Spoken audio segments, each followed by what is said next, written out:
I used to be overwhelmed by every little thing. Margo, Torn apart and you're suffering from PTSD.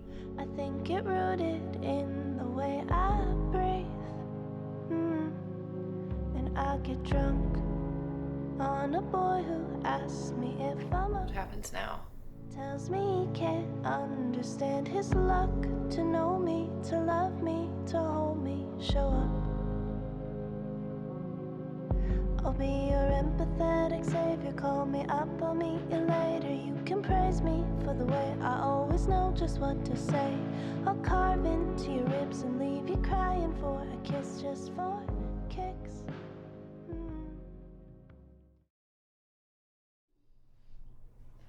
August has taken to you. Yeah. Not really sure why. Can I ask you something? Of course. If you say I have PTSD, You do have PTSD, Margo. You exhibit all the signs, but go on. what if I wanted to apply for a service dog? Would you write me a recommendation? Margo, what has possessed you to want a service dog? Never mind, it's stupid.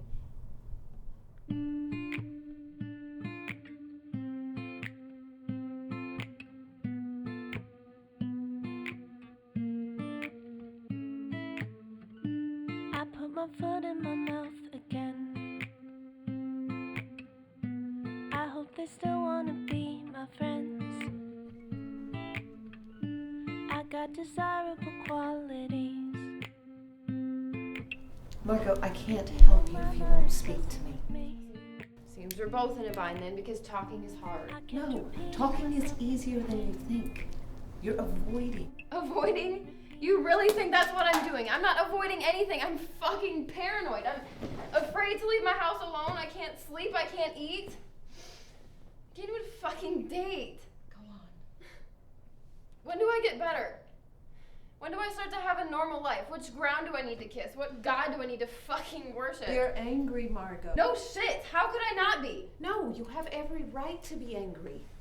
But instead of taking your anger out on me and on God and on your friends and even yourself, you need to channel that anger into healing. Healing? Seriously, that's your answer? I'm not here to heal. I'm here to vent and process my shitty childhood before I drive my car off a fucking cliff.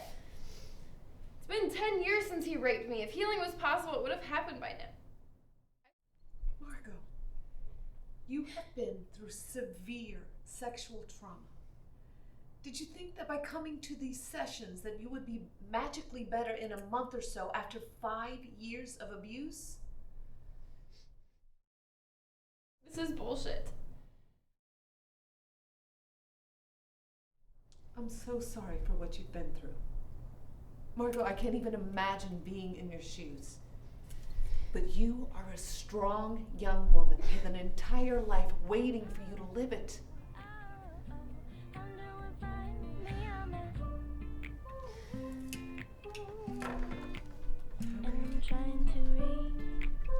Perhaps we should start thinking about anti-anxiety meds. No, I don't take prescription drugs.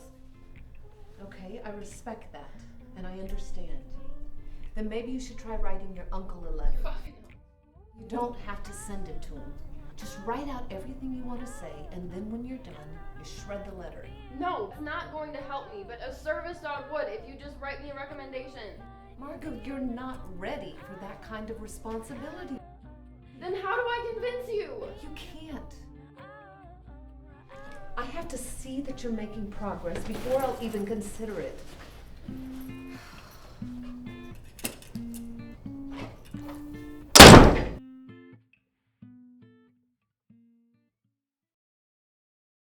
I'm really trying to get my shit together. It isn't easy though. Every time I close my eyes, I can see his face.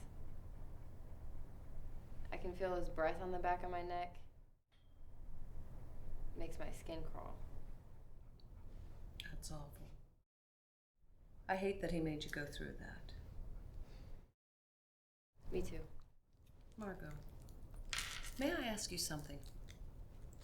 I recognize that it's a sensitive subject, but I'd like to talk to you about service dogs for a bit. More specifically, though, I'd like to hear your thought process behind applying for one.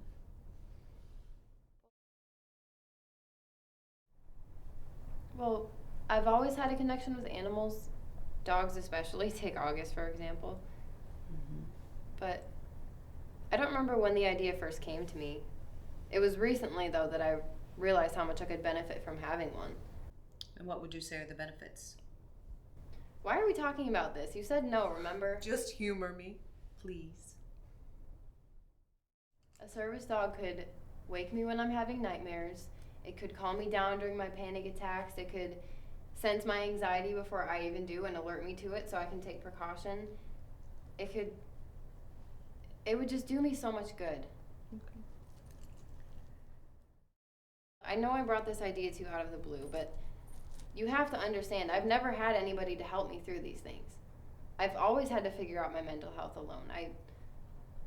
I knew I had PTSD before I came to you, but I didn't want to admit it to myself because I was terrified of being right. Here we are, and nothing has given me more hope to continuing my life until now. Until I realized that a service dog might be my answer to surviving. Margo, you can't expect a service dog to cure you. No, a service dog isn't a cure. I know that. It's a second chance at a better life for me. It's waking up every day and instead of staring into a mirror wanting to die because I can't face my past, it's knowing that I'm not alone to do it. And if you can't get on board with that, if you won't, then tell me now and I'll find someone else who will.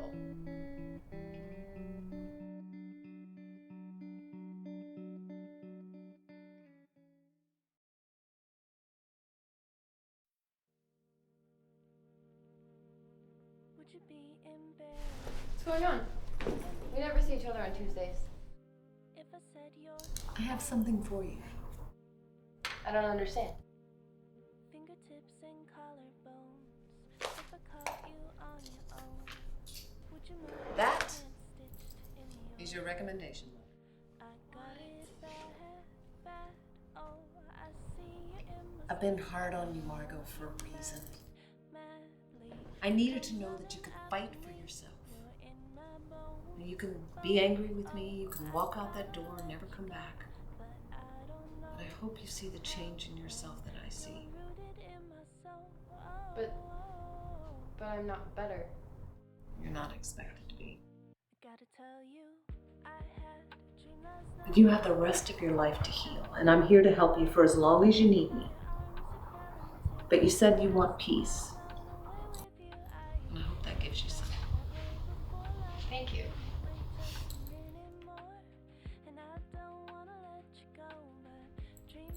Cheers, Margo. To living. To living. I thought you bold as brass. Never knew how lovely love could be.